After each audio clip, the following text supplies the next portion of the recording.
Okay, so today I will not hold back with my urges to share my philosophical thoughts and ideas about the animals which are filmed underwater during the last couple of days. Look at this nudibranch. Do you think it's just merely trying to survive? Already Friedrich Nietzsche, that's him, suggested that what we see in nature is not merely a struggle for survival, to not die. It's a struggle to excel, to be as excellent, to be as outstanding as possible. And he suggested that the struggle for survival came from the British Industrial Revolution, where the masses were just simply striving to not die. Now, I think that's the case for these animals. Look how flamboyant, look how gaudy they are. I think in so many of these nudibranchs, we see amazing evolutionary perfection. We see surfaces, we see behaviors which are really optimized in an evolutionary sense. Interestingly, these nudibranchs are blind. They can not see, they barely have perception of light. They mainly go by olfaction. They smell their way through the reef.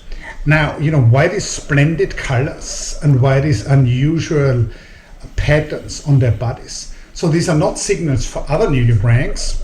These are signals likely for predators. So the colors are not meant to tell another nudibranch anything. They are meant to either confuse a predator, or they are meant to send a message to these predators that these animals are poisonous. This might be an honest message. This might be a message that when they're actually poisonous, or it might be a deceit that they're sending this message of poison, where in fact they are harmless and would be good to eat.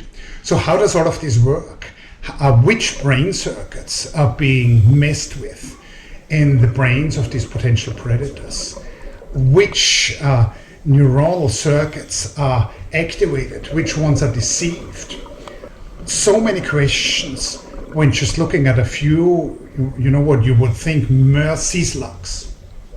Now, look at these shrimp. Very small animals in a strong current. And sometimes when you're very small, certain physical forces are less of an issue to you than when you're large. So they're so close to the sand that they're probably in what's called the boundary layer, where the water molecules, layer by layer, once we move away from the sand into the open water, they only accelerate then. So they are taking advantage of physics which human physicists are only really starting to understand well. I believe there is a $1 million prize for showing that the Navier-Stokes equations, which are used in physics, which describe these fluids, that these equations are actually working smoothly under all conditions. So human physics has not completely understand what's going on in these boundary layers and with these turbulences. The shrimp, of course, don't explicitly understand this either, but nevertheless they expertly take advantage of these fluid dynamics in order to not be ripped away from the sandy undergrounds. Again, we have amazing optimization by evolution. And what would seem just like a little harmless shrimp, if you get your mind to it, there are hundreds and hundreds of interesting questions when thinking about what these animals are doing underwater and how they are thriving and how they are doing so well in these oceans. Now, another shrimp here has decided to live on an anemone. An anemone is an animal which captures small animals which come by. Wouldn't that be really dangerous for the shrimp? For some reason, this anemone doesn't feed on this shrimp. Who has which advantage? The anemone and the shrimp when they're living together here. How is the trade-off here? How does all of that work? We don't know. And again, We see a few shrimp dancing on an anemone, and hundreds of questions pop into the mind of the skilled observer. Here we have a frogfish, very distantly related only to a fish shape. It looks more like a pebble overgrown with algae. This fish can swim, but it doesn't want to swim. In fact, it prefers to walk with its pectoral fins. Now, our ancestors in the, I believe, Devonian, which were fish-like creatures, only very, very distantly related to this frogfish.